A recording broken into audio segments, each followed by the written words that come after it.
I'm thinking about some stuff that's hard to talk about. That Black Lives Matter actually might be costing Black lives because the anti-cop attitude has made life in certain communities very difficult.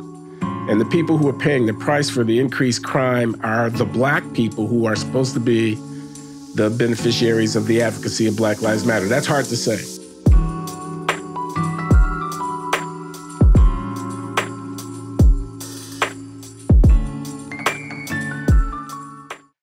Hey there, John, how are you? Hi, Glenn. Bless you. Glenn Loury here. This is The Glenn Show. Substack and at YouTube. I'm with John McWhorter, Glenn and John, the Black guys, every other week at The Glenn Show. Glenn Show is sponsored, I should say, by the Manhattan Institute for Policy Research in New York City, where I am John Paulson Senior Fellow. And we're back. We're back from Cambridge, UK. John, you and I happen to have the experience of jointly participating in a conference over there. You know what I liked about that conference, Glenn, actually, is that, of course, it was kind of a self-selected audience, but we weren't weird.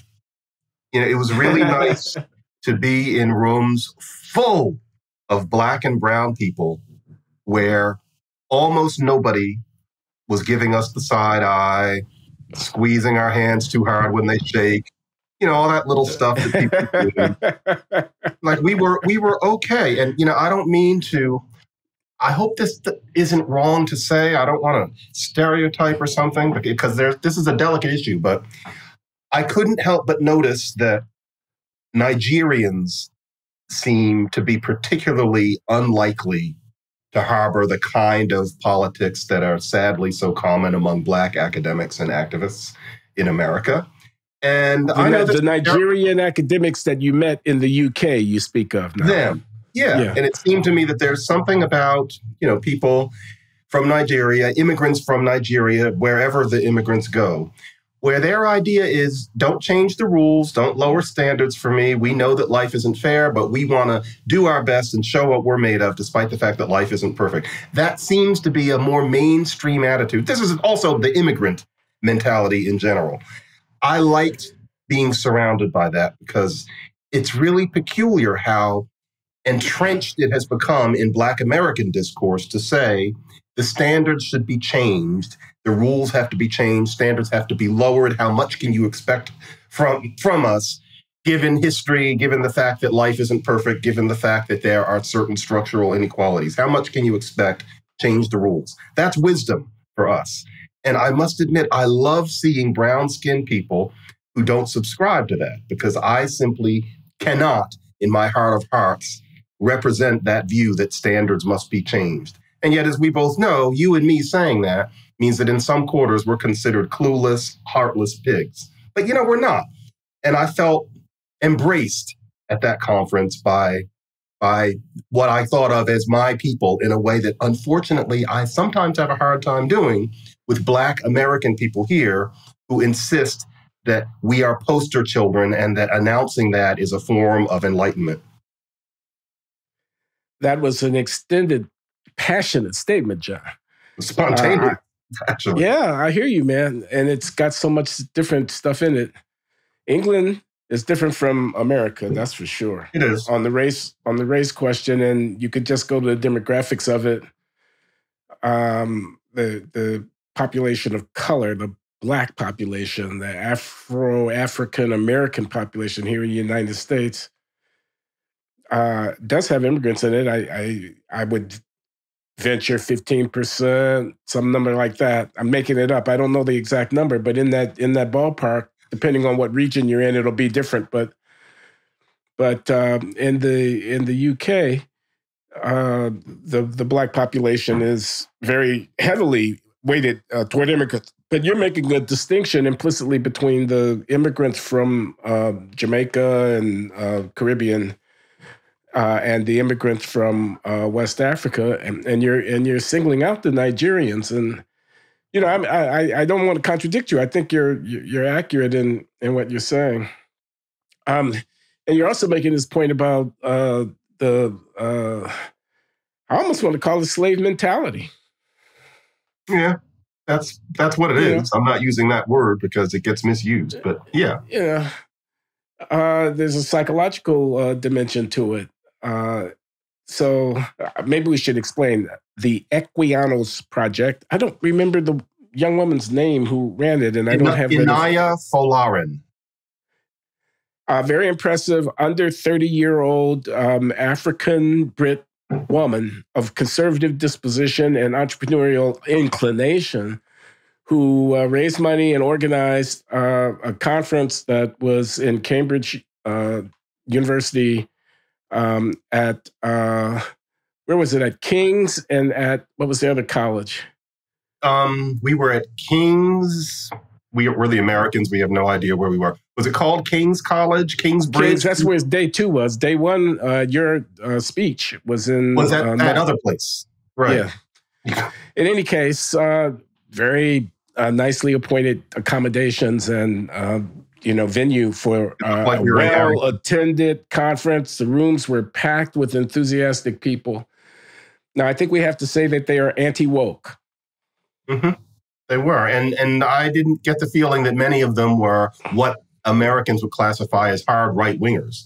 But they just felt that there's been an excess that doesn't make sense. And I want to clarify one thing.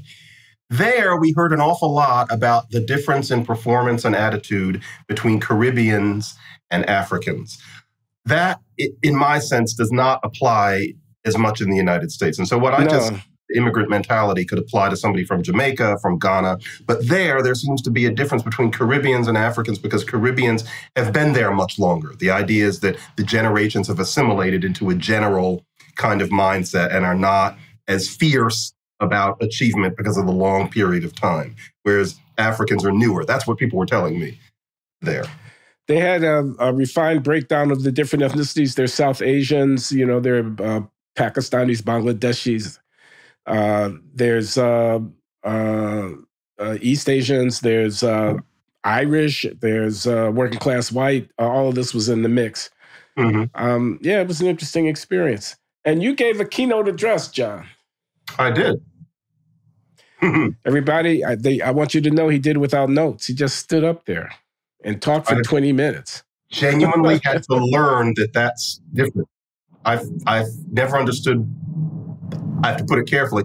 I've never quite understood the idea, no offense, of talking to an audience and having a piece of paper sitting there. I figure I'm supposed to look at them, so I just keep it in my head. But the address was, I was just basically trying to explain that this hyper-woke way of looking at things is not evil, that it makes a certain kind of sense in the context of modernity, but that it has to be reified. It is a thing. It's not just something happening in a few places in academia to a few people. It's an ideology that really might change life as we know it in many ways. And I made some points that I've made a lot these days, but I tried to put it in different lights for that talk. And I felt that I think it landed. I think people understood what I was trying to say. And a lot of it was just to avoid the idea that the hyper-woke people, the people I call the elect, are some sort of deliberate menace. I don't think that's constructive. I think we have to try to put ourselves in the heads of people like that. But we have to also understand that the only way to avoid society turning upside down because of their ideology is bravery. That we have to stand up to those people, that you can't hope to have a discussion. The issue is not hands across the table. How can we productively engage? There's some people you can't productively engage with. And so I tried to also make the point that courage and the courage to be called dirty names in the public square, but to keep doing what you're doing is the only way I can see of keeping people like that from changing what we know as academia, as jurisprudence, and as art. Have to tell those people no. We have to learn. And the more I see that happen, the happier I am, such as this Hamline University episode. What happened at Hamline? At Hamline University, I think it was 2 weeks ago, a professor showed an image of the Prophet Muhammad in a class. Oh, yeah. And she made it clear she was going to do it, told people who may have been offended by it to not look, that this was the time to look away, but that she was going to do it. And one student complained that, her dignity had been affronted by this. And the university terminated this professor. The professor sued, and the university has apparently reversed its course on this. She should have sued. That professor should have done this. And I hate to say it. I hate to say this, but I knew as soon as I read about this, there's probably a racial angle here. I thought this is not going to be a Jordanian immigrant who complained about this. It's a black Muslim. And the president of the university who fired this woman, I'm so sorry to have to say it, as soon as I read her name, Faynice, she's a black woman.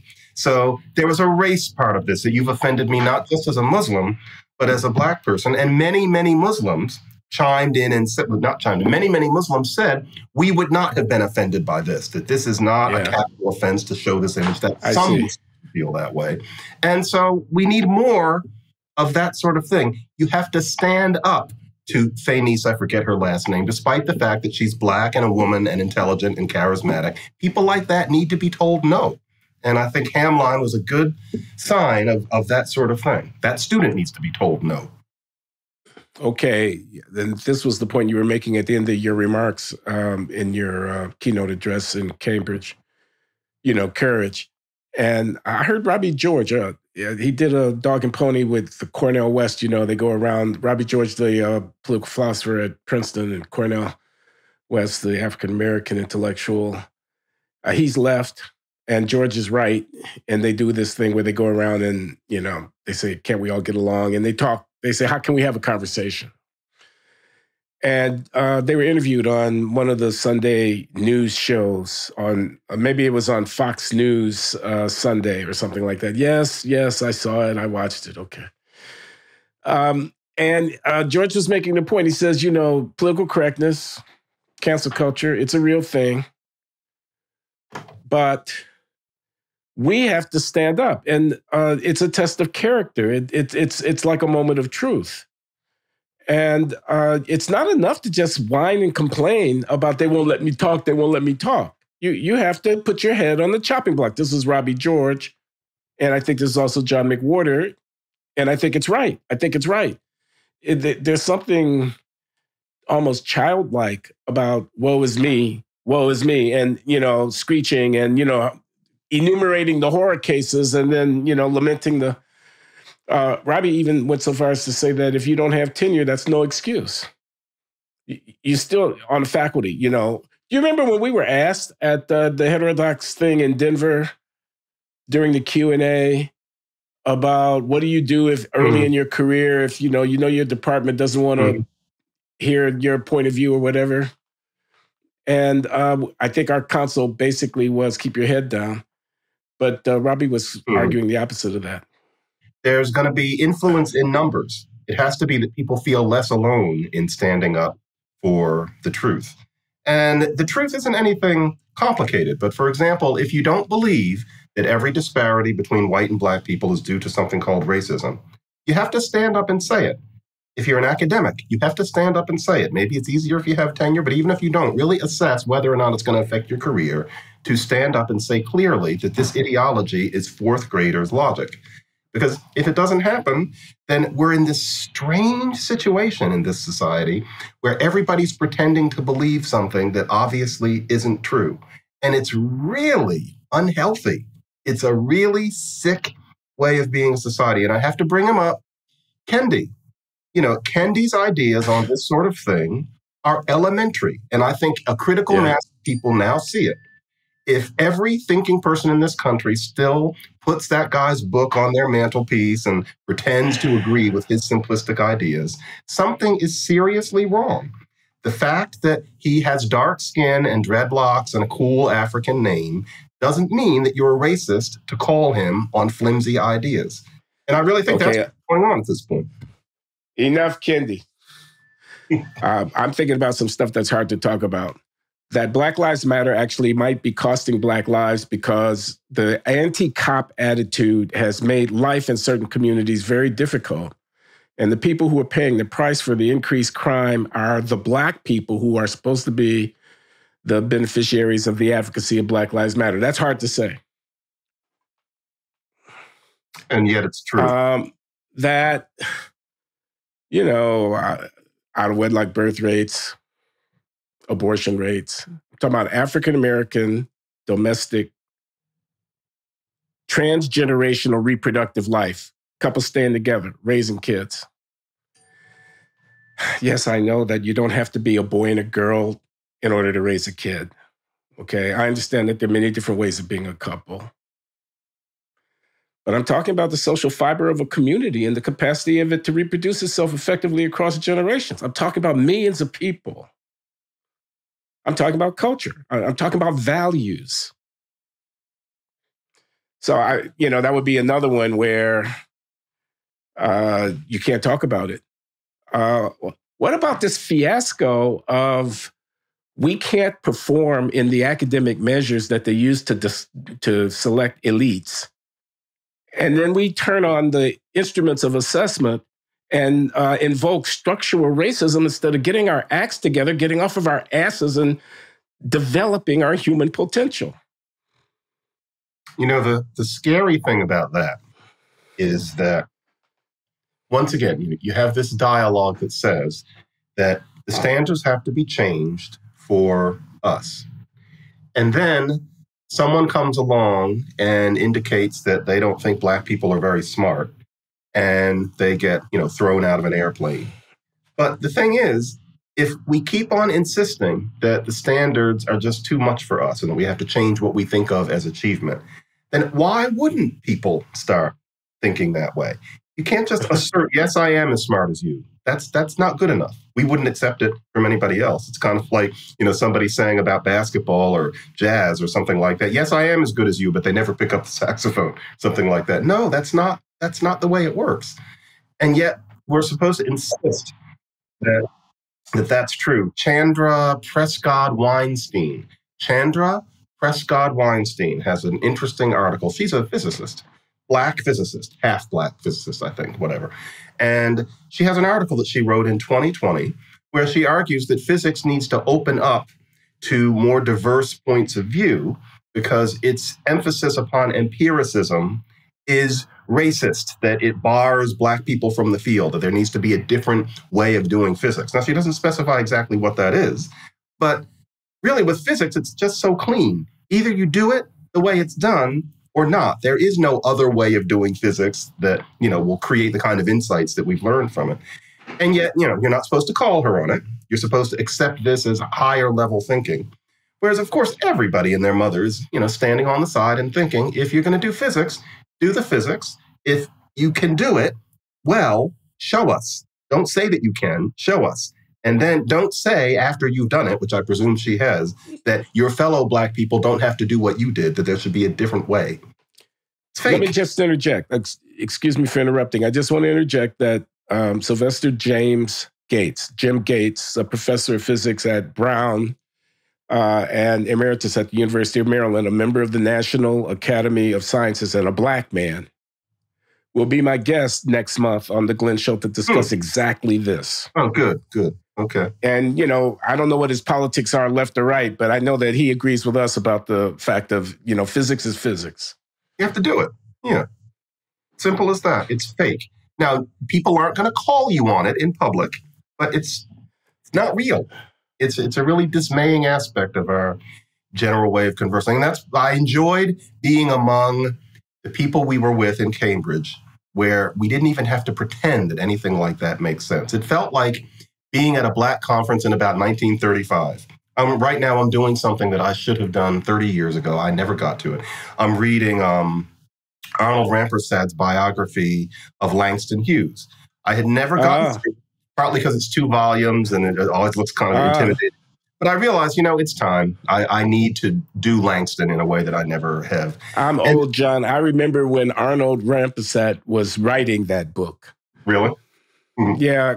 Nathan Huggins, the historian, Harlem Renaissance, was my colleague when I was in Afro at Harvard in the early 1980s, and he talked about Rampersad all the time. So it's a damn good book. And the thing that I'm always struck by reading about his era, well, right now I'm in the 30s, the 20s and the 30s, is that there was so much less of a sense that you were un-Black to, for example, write a sonnet, the way white people write a sonnet, that you were un-Black if you didn't talk in a certain way. There was more of a flexibility, and partly it was because no matter what level of society you occupied, no matter how accomplished you were going to deal with brutal and pitiless racism from whites. So there was no question as to whether you were black or not, no matter how accomplished you were. So I get it.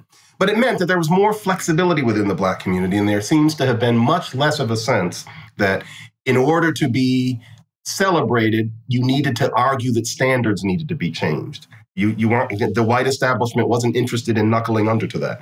And it's maybe the one thing that I would enjoy about living in that time, that there was much less of that idea that the essence of enlightened black Americanness is to insist that what's considered excellence be changed for you.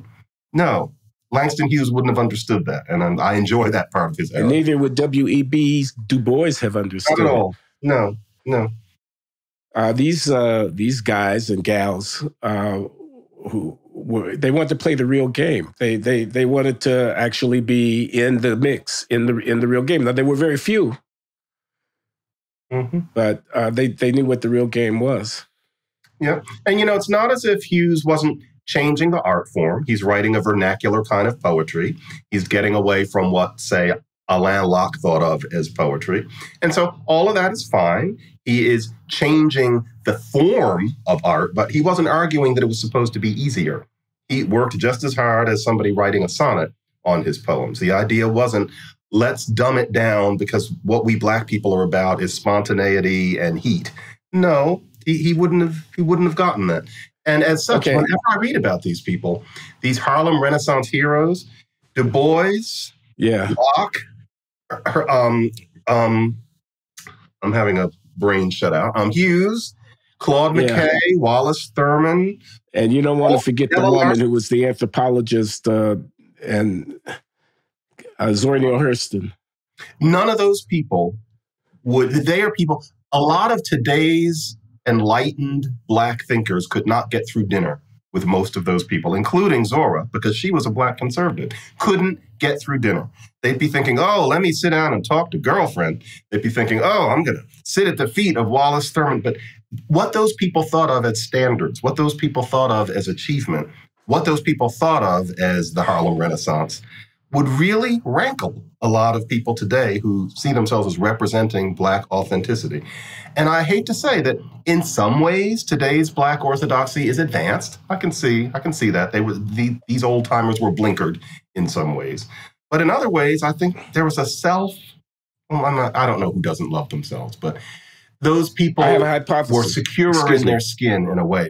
I'm sorry, I was about to ask whether after the advent of Black studies was part of a step in the wrong direction, away from engaging with the very best of whatever the field is that you might be at the highest level, and instead having your own separate track. I mean that to be a question or hypothesis, not a conclusion, but I think it's at least worth entertaining. Yeah, I think that idea that what the blackest thing to do is to smoke out evidence of racism, that you build an identity around that. Unfortunately, my impression is that Black studies departments focus on that. Now, I don't know. Really, to say it, you would have to do a study of probably about 100 of them. But my impression, based on, for example, having been a member of one of them at UC Berkeley for about 10 minutes 30 years ago, and, nosing around, my sense is that those programs tend to be centered on racism.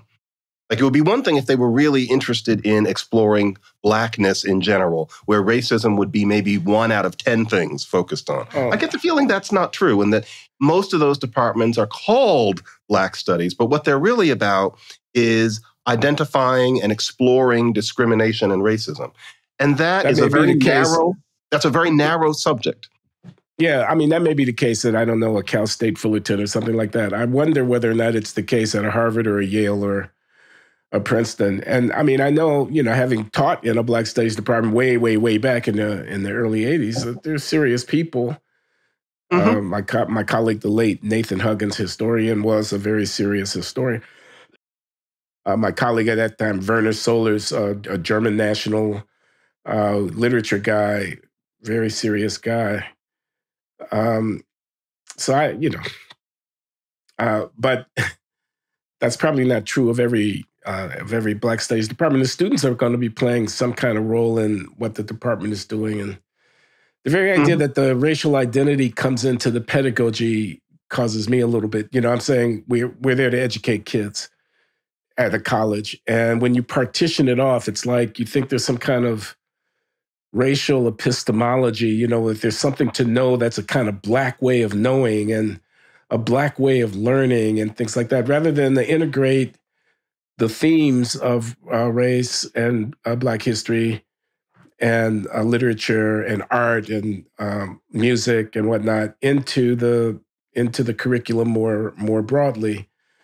I mean, American studies makes all kinds of sense to me. Mm-hmm. And it's where you learn a synthesizing way of thinking. I mean, one would have to do a study. I did a very, very small one, I think about 15 years ago, where I looked at the syllabi of a couple of Black Studies departments. And that's not a study, but what I found, and I wrote about this, people can look it up in City Journal. And what I found was that it's not that the people weren't intelligent. It's not that the scholars were undertrained or something like that, but the whole curriculum was based on racism rather than race. There were some exceptions, but it was clear that the mission of this Black Studies program was to teach people about discrimination. And I just say, that's not enough. That's not a real subject. It's too small. And also, of course, all of the Black thinkers who were given any real play were on the left. There's nothing about Black people who think differently, and I'm not talking about myself, but you would think that there was only one Black way to think. That's not right. It's not true that there are only two Black conservatives and both of them are crazy. And yet you wouldn't have known that from this program. So, yeah, and I wonder whether that... Excuse me. What I was going to ask you about Greg Thomas, who was on with us, I think, the last time we appeared live. That he is the Jazz Leadership Project director and has an affiliation with the Institute for Cultural Evolution. And he was, it was deracialization. That's what he was talking about. I mean, we're talking about Black this, Black that, and Black the other. And one way of going would be to just say, race is a subsidiary, a way down the line subsidiary of what your major categories should be, and a kind of de-emphasis on race versus, because I'm proud to be able to announce to the world that the memoir draft is complete and it's going into the publisher at the end of the month. Okay, so and congratulations. In there, thank you very much. Thank you. One of the things I'm grappling with there is my own Blackness. It's my, which is kind of challenged by what Greg was saying, and what Shelby Steele is saying, and what Camille Foster is saying, and others, about the fictional, what the Fields sisters in Racecraft, Karen and Barbara. Which is, it's a fiction. It's a fantasy. You don't want to lose yourself in it. You don't want to define yourself by it. You don't want to limit yourself to it. It's really more a source of mischief. I mean, Shelby is very explicit about this. He says it's corruption. He says you never see race except but that you see a play for power. People are using it as a way of trying to weasel. And it's just malicious. It's bad.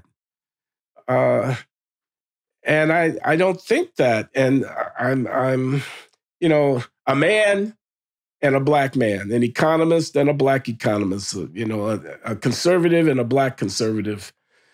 And is there something about where I'm from and who I am that's rooted in my Blackness? And what Thomas would say, if he were here, I'm pretty sure, is, look, you came up on the south side of Chicago. I came up where I came up with. These were Black communities. They played, Duke Ellington and Dizzy Gillespie and, and John Coltrane and Miles Davis and whatever they played. And that's culture, but that's not race. I'm trying to ask a question, John. What do you think about all of that? I keep swatting that question away. whether we should get past race. I always think there are other things we need to think about, and I just swat it away. And I can tell that question is now coming up so often with so many people and means so much to so many people that I need to stop swatting it away.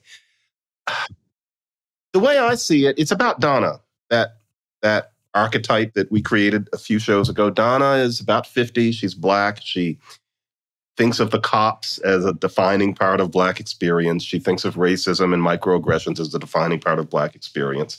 Donna is very bright. Donna reads, but Donna is just sitting with her arms crossed, listening to us. And I'm often thinking, how do you reach Donna? Just one thing at a time, where Donna might gradually understand that there are ways of looking at race beyond this victim-focused mentality. It seems to me that it's more plausible to get Donna to think, I'm Black, but I can do what everybody else does, and it's my responsibility to tell my children that, and that I'm Black, but not defined by victimhood in any way that really deserves being talked about, than to tell Donna, you're not really Black. You're just a person. I don't think Donna can hear that at all. Her sense of herself as a Black, or rather not white person, is so deeply seated that there will be no way to affect it. Rather, I want to tell Donna, yes, you're Black, but please stop exaggerating. That's hard enough. But I can see that I understand that we need to get past this, that the whole race thing makes no real sense. Never has. We should get past it. But goodness, that would be hard to get by, frankly, most Black American people. Nobody wants to hear that. Too many Black American people hear that and think that what you're saying is that there's something wrong with being Black. And it's such a deep-seated reflex that I figure I want to step around that. But I need to think about it more. Because Camille and Greg and everybody else are correct. We do need to get over this conception we have of race. It's wonderful trying to explain it to somebody from somewhere else. For example, the European person who says, but you're not Black. Black is Kanye West or a rapper or somebody from Nigeria. You're in between. And you have to say, no, in America, there is no in between. I'm Black. But look at your mother. She was light-skinned. She was Black. Yes, she identified as Black. She didn't like white. None of it makes any sense. I know. But we're stuck with it. I have to teach a course this summer at the University of Austin, UATX. We ought to get you out there, John. Are you, one of these days? Forbidden courses, they call it. It's a 1-week seminar that you do with a handful of kids, 15, 20 kids. I don't know, however many sign up. And, I'm going to lecture and we're going to discuss. I have to figure out what exactly the curriculum of it is going to be. But I think I'm going to start out by asking them, what is race? Mm-hmm. And trying to deal with that. I have my ideas. I mean, it's categorization and signification. That's my little formula. Race is categorization. You can see different exogamy, different physiognomy, shape of bones in the face, color of the skin, texture of the hair, the thickness of the lips. You can see these things at a glance, and so you can differentiate. And I think we do that in a very evolutionary, sound, understandable way of navigating our way through the world, that we take notice of these kind of things. But the signification part is the part, where the categories have meanings or interpretations or connotations associated with them. And I'll stop because this is not a lecture on what is race, but that's a hint of the direction I'm trying to go in. Yeah, I think it's a sad thing. A lot of what makes a lot of people hold on to this concept of race is that there's a certain comfort in exaggerating your victimhood if you're not really a victim, which is something I mentioned at the conference in Cambridge. There's a comfort in it. It's an identity. It gives you a sense of purpose and membership and even a kind of nobility. But it's not real, and it's not progressive. It's a very modern peculiarity, that identity. Yeah, and I must admit, I came back from the conference a little bit depressed in that way, just to be around so many Black people who have no interest in pretending that they're victims. And it's now, Most of them were Tories, John. That's interesting. I didn't talk to them about that. They were members of the Conservative Party. Do you know that? I suspect it strongly. I know that Lord Tony Sewell, who was one of the participants in the conference and who oversaw a large study of disparities by race and ethnicity in the UK. Right.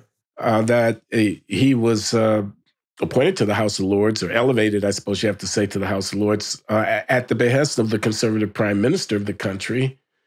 And I strongly suspect, not all of them, of course, maybe not even most of them, but a significant number of them were what we would call Republicans.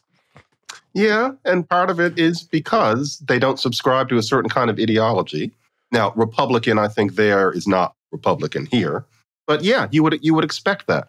You know, there's more of a diversity of views among Black people there than here in terms of political affiliation. That's the point I'm trying to make, and I think that's one of the reasons why you felt so comfortable there, why it was even possible to have that conference in such a high venue place with such quality people, was that the landscape is different over there. The non-white population is not uniformly on the left. It's the way it should be, frankly. It makes them more powerful politically than we often are here, for example. But you have to be a Democrat. Well, I know a lot of our audience is mad at me for being a Democrat. They think that I resist being a Republican just because I want to make nicey with the people on the left, which is not the case. But I am a Democrat now because of especially problems with the Republican Party as it is. But the fact that we all vote Democratic, essentially, is a problem. It's considered okay because to vote Democratic is to show that you understand that racism exists. You know, the Republicans are racist. Present company accepted. Yeah, right. But, you know, if you vote Republican, it means that you don't understand racism, and so you're disloyal. But that means that, you know, we end up being powerless in many ways. It's a shame, but we're stuck with it. Did you see the images of Joseph Biden in Raphael Warnock's church, the same church, Ebenezer Baptist in Atlanta, that King had been pastor of? No. Did you see any of those photos? No. What was it? So it was, this thing has got 1 million views on Twitter.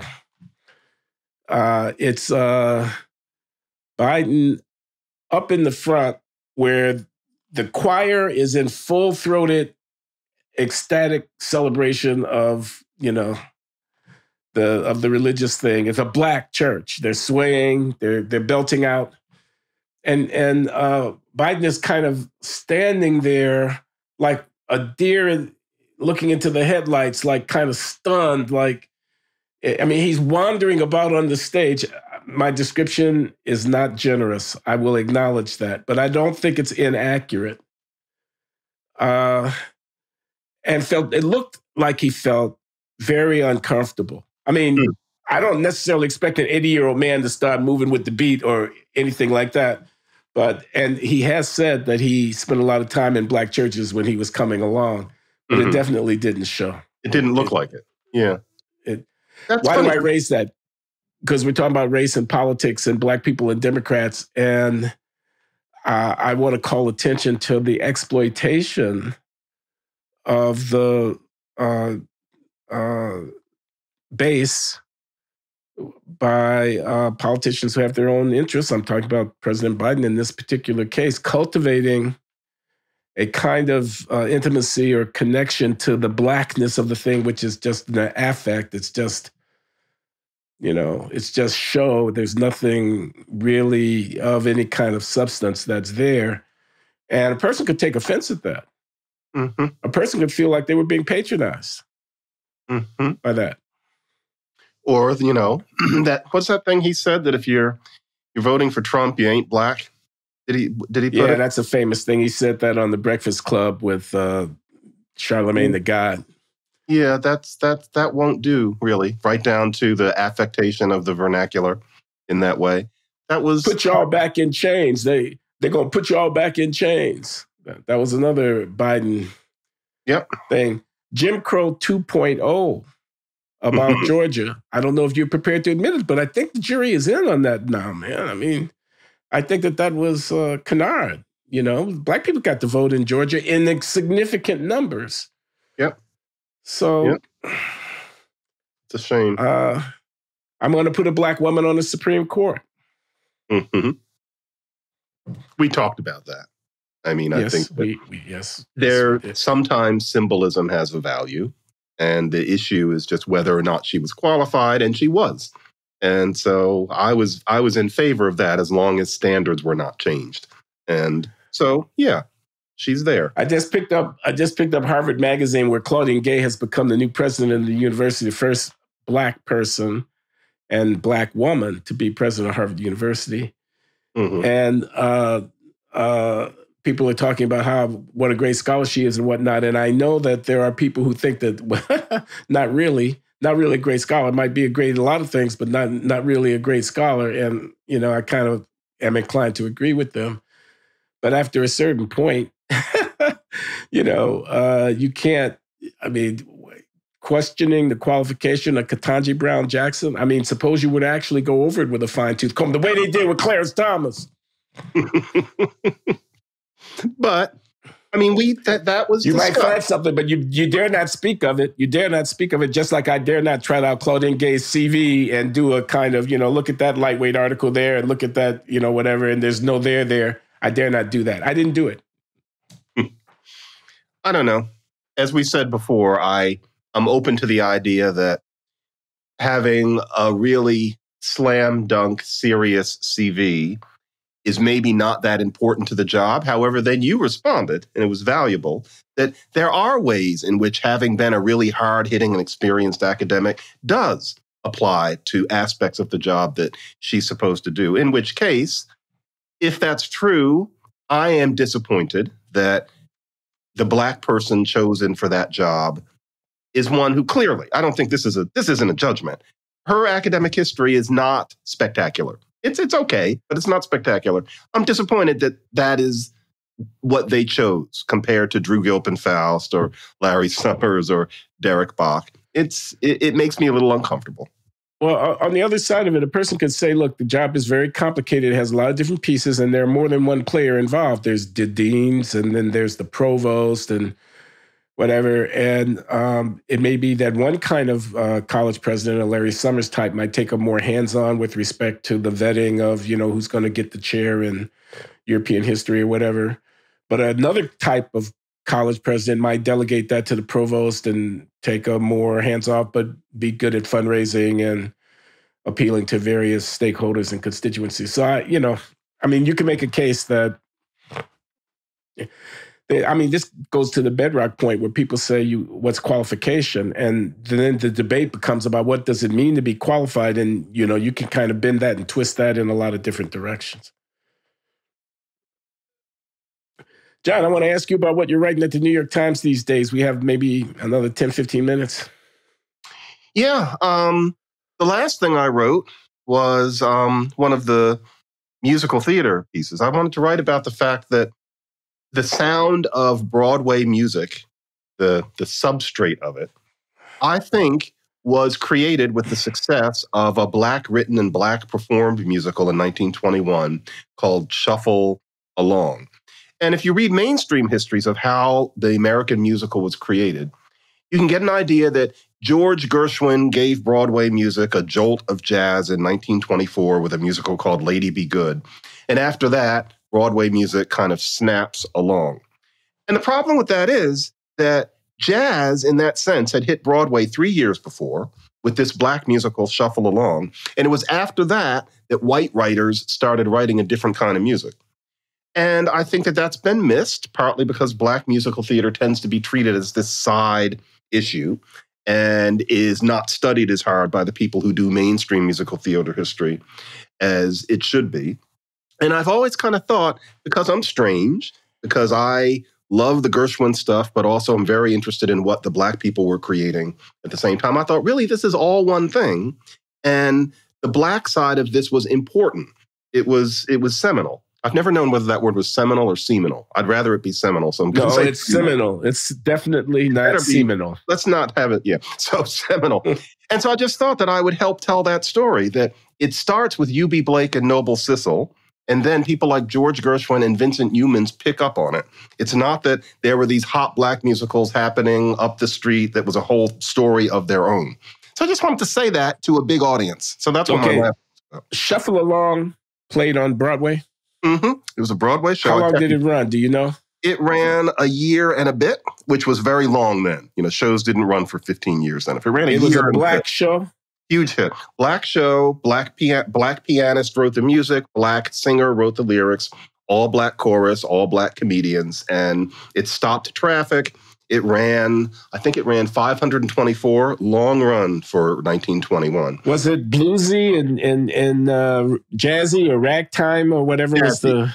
Jazzy, early jazzy, hot steppin'. And if we watched it today, it would look kind of like post-ragtime. Jazz has gotten hotter since. But this was people, ball in the jack and, singing the blues, as they called it then, which, the gospel barely existed. So it wasn't like that.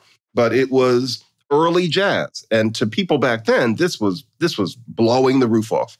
And, there are little things like stereotyping meant that the people in the pit orchestra had to not use music when they played, because the idea was that black people just make music spontaneously. So the people in the pit had to play from memory, but apparently it was a blazing pit. And it's an interesting story. And it's funny, Blake and Sissel spent the rest of their careers trying to recreate Shuffle Along, which never quite worked. But in 1921 and 1922, that thing made history. And I wanted... Gershwin was influenced by this show. Hmm? You say Gershwin? He was...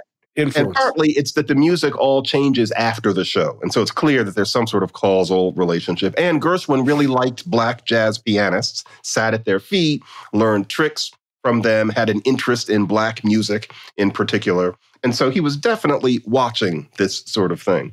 And his music before 1924 doesn't sound like it does after 1924. And it's about Shuffle Along. What characterized the black piano style of that period, the early 20s? Was it stride bass? Stride.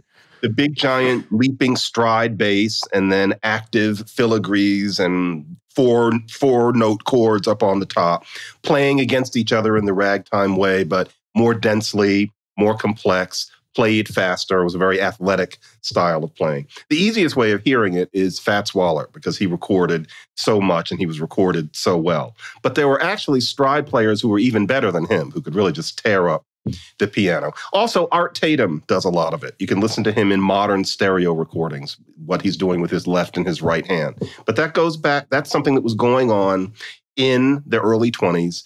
And Gershwin was amazed. He could play that way. There are recordings of him playing the piano that way. And all of it starts. He gets hot when Black Broadway gets hot. And that's something that you never quite see put forth in the mainstream musical theater histories. And if you want to say it's racism, you could call it a kind of racism. I think it's a racism of neglect. But that story needs to be told more organically. So I figured I'd use the times. There's a new book about Shuffle Along that just came out. It's called When Broadway Was Black. There was a hardback edition last year. There's a paperback this year. I missed the hardback, found out about the paperback and realized, wait a minute, let's say something. But the guy who wrote its name is Kasim. Let me get it right. I'm going to openly. I'm going onto social media. His name is Kasim. We're just waiting to get the name. Say it again. Kasim Gaines. So. Okay. He wrote a good book. All right, John, we've taken enough of your time. Thank you. We'll talk again in a couple of weeks, and I'll be in touch about the Q&A. Definitely. Have a good one, Glenn. Hey, congrats on the memoir, too. Long time coming, man. Yeah, I know. Long time coming. Now we just have to deal with the aftermath, because the degree of revelation and self-exposure is so severe. I tell the reader, this is the last I'm going to say this. I tell the reader at the outset, there's no reason for you to believe anything I tell you in this book, because after all, I'm writing it and I'm writing it about myself. And I would, want to make the story nice and rosy. Why should you believe anything I say? The only way I'm going to get you to believe anything I say is by telling you stuff that no one would want anybody to think about them was true, but that's true about me. And in doing so, I will earn your credibility so that when crunch time comes and I really need you to believe me, maybe I'll have some credibility with you. I deliver on that promise. I want to see this. Just hold on. I'm coming. It's okay. Take care. Signing off. Okay. See you soon, Glenn.